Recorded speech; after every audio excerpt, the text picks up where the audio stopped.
Šiandien noriu pakalbėti, ką reiškia mūsų kalbami žodžiai. Romiečiams 8 skyriuje viešpats aiškiai sako, Paulius sako, kad žodžiai yra arti mūsų. Tai yra tavo burnoje ir tavo širdyje. Tai yra tikėjimo žodžiai, kuriuos mes kalbame. Tai reiškia, kad tikėjimas veikia, kai tikiu savo širdyje ir kalbu iš tikėjimo pozicijos. Būtent tą raštas mus ir moko, tą Jėzus mus ir mokė. Tuo Jėzus žavėjosi, kai Jėzaus gyvenimo metu tie žmonės, kurie sekė paskui Jėzų, suprato žodžių reikšmę ir juos naudojo. Vienas iš tokių buvo šimtininkas, kuris be galo sužavėjo Jėzų, kai jis dėl draugo atėjo pas Jėzų ir sako, tu gali tai padaryti, tu gali išgydyti mano draugą, tik tark žodį, pasakyk tik vieną žodį. Bet šimtininkas žinojo, kad Jėzaus žodis yra pripildytas, jis pilnas tikėjimo, jis veikiantis. Šiandien kaip mums svarbu suprasti ir žinoti, kad žodžiai, kuriuos mes kalbame, kuriuos norime, kad vyktų, kad jie būtų pripildyti tiesos, kad jie būtų pripildyti ramybės, kad jie būtų pripildyti gėrio, nes būtent žodžiai formuoja mūsų gyvenimo išorę. Jėzus šimtininko tikėjimą pavadino didžiuliu tikėjimu, kokio nematė net Izraelyje. Lygiai taip pat Izairas, kai sekė paskui Jėzų, jam buvo didžiulis iššūkis, didžiulė problema. Jo vaikas buvo ant mirties slenksčio. Bet Izairas lygiai tą patį suprato ir žinojo, kad Jėzui nėra neįmanomų dalykų. Ir jis nekalbėjo aplinkybių, jis sekė Jėzumi, jis žinojo, vidumi savo tikėjo, kad Dievui nėra neįmanomų dalykų. Tai nereiškia, kad tai yra Izairo gyvenime nebuvo baimės ar nerimo dėl netekties. Jo vaikas sirgo, buvo ant ribos gyvenimo. Ir kiekvienam žemėje tėvui ar motinai yra suprantamas tas jausmas, kai mes norim maksimaliai gero ir geriausia savo artimam žmogui. Bet kaip daugelis iš mūsų vis mėgstam kalbėti aplinkybės. Nesakau, kad jų nėra. Aš sakau, kas man be galo patinka ir žavi, būtent Biblijos istorijos, kurios moko, kaip praeiti sunkiausius gyvenimo etapus. Tai nereiškia, kad jų nėra. Ar nebuvo tų žmonių gyvenimuose? Ar mūsų gyvenimuose nereiškia, kad tų išbandymų ar sunkumų nėra? Bet kaip mes tuose sunkumuose, tuose išbandymuose elgiamės. Ir aš pati mokausi ir savo mintis ir protą kreipiu į viešpatį. Lygiai tą patį dalinuosi su jumis, kad tai yra gyvenimo kelias ir mokytis ne problemą kalbėti, ne aplinkybę kalbėti, o kalbėti atsakymą. Ir kalbėti su užtikrintumu. Tai, ko lauki. 2 Korintiečiams laiškas, 4 skyrius, 13 eilutė ir sako, aš tikėjau arba aš tikiu, todėl kalbu. Nes žinot, ne šiaip savo kalbu, bet todėl, kad aš tikiu. Aš tikiu, kad aš sveikstu, jeigu sergu, kad jeigu blogi santykiai, aš tikiu, kad santykiai taisosi.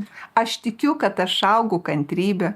Aš tikiu, kad aš turiu Kristaus protą. Aš tikiu, kad aš viską galiu Jėzuje Kristuje, kuris stiprina. Ir todėl tai kalbu. Nes, žinot, jeigu jūs to netikit, tai geriau nekalbėkite. Aš kalbu apie tai, kad vidumi mes savo tikėtume ir tada kalbėtume, kaip laikydami pagrindą, aš kalbu todėl, kad taip, Dieve, tu sakai, man yra pagrindas tavo žodžiai, tavo palikta išmintis. net ir mūsų pačių išgelbėjimas yra didžiausia Dievo dovana ir tai taip pat mes priimam tikėjimu, kaip lūpomis išpažįstame ir širdimi tikime. Taip mes tampame išgelbėti, taip raštas sako, ir jeigu mes tuo tikime ir priimam tik tikėjimu, kad taip mes esame priimtini, išgelbėti ir perkelti iš tamsybių valdžios į mylimo sūnaus karalystę. Todėl svarbiausia mokytis iš Jėzaus, kalbėti ne problemą, o tai, ką Dievas sako. Kai išmokstame ir nuolankia širdimi priimame ir kalbame Dievo žodžius, o ne problemą, mes esame kelyje į visišką pergalę.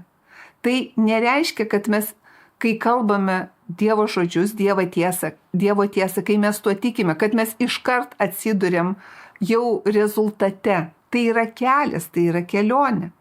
Bet mes einame tą kryptimi, kai užtikrintai to laukiame.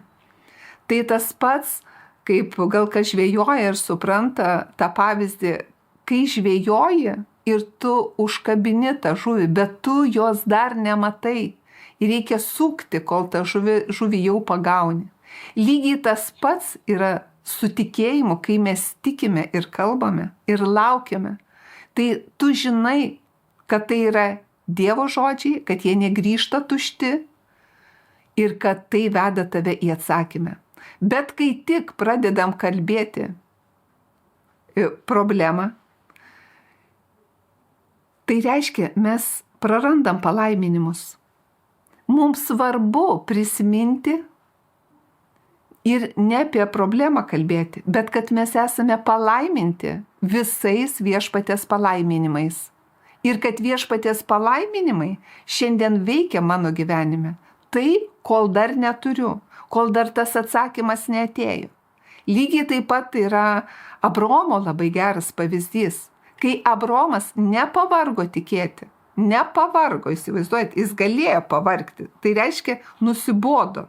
Nes vis nėra to, ko laukiu, bet jis aiškiai sako, nepavargo tikėti, tada nepasidavė netikėjimui, bet atidavė šlovę Dievui.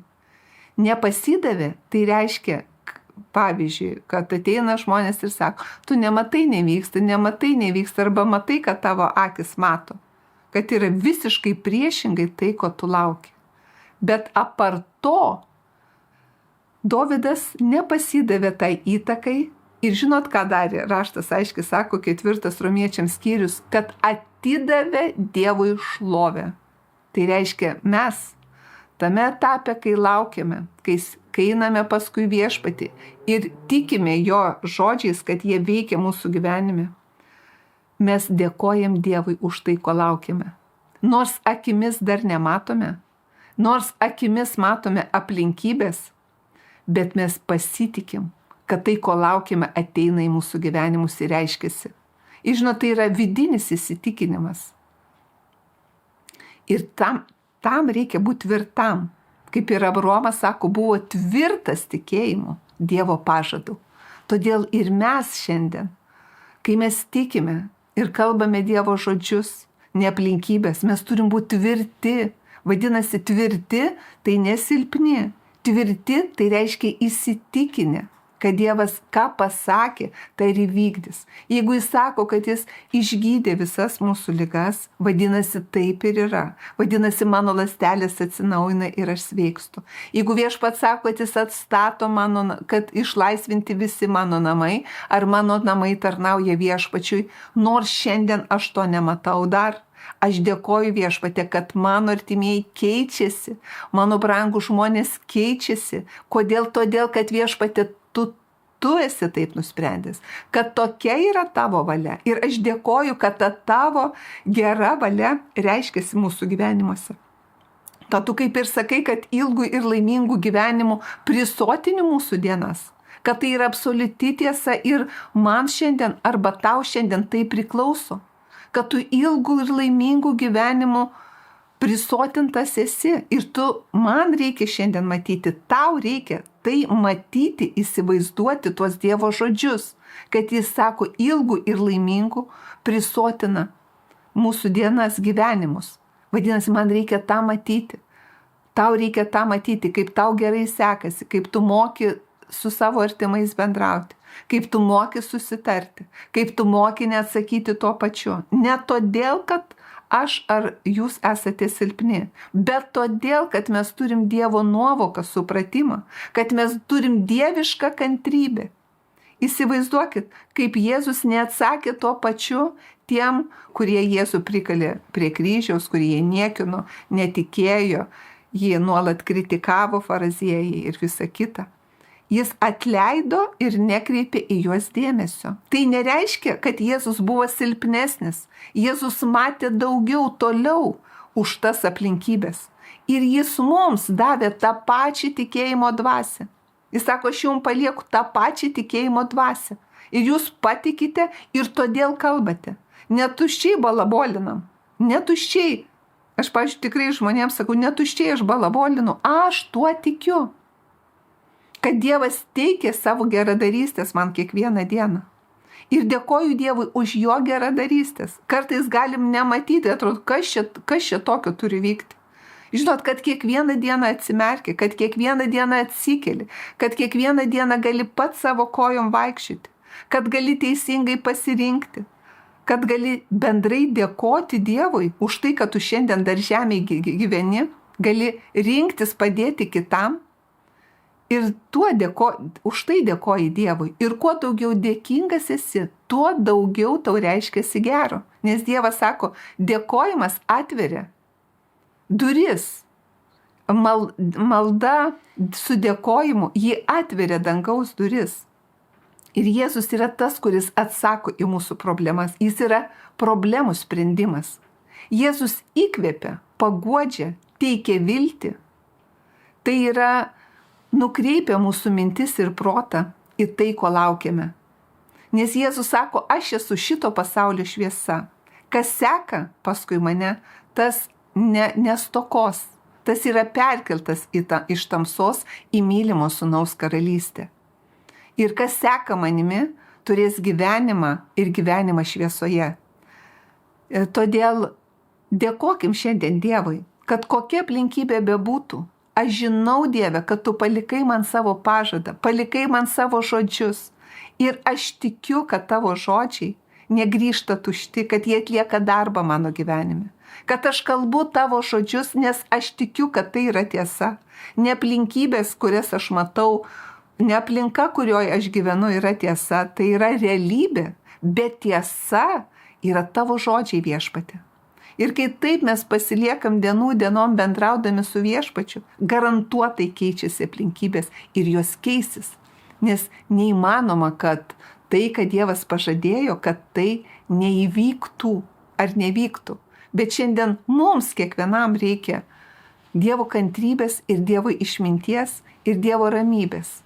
Tegu Viešpats teikia mums savo ramybę, antgamtinę ramybę. Tegu kiekvieno mūsų širdise auga kantrybė, Dievo išmintis, Dievo malonė, tegu reiškiasi kiekvieno mūsų gyvenimuose.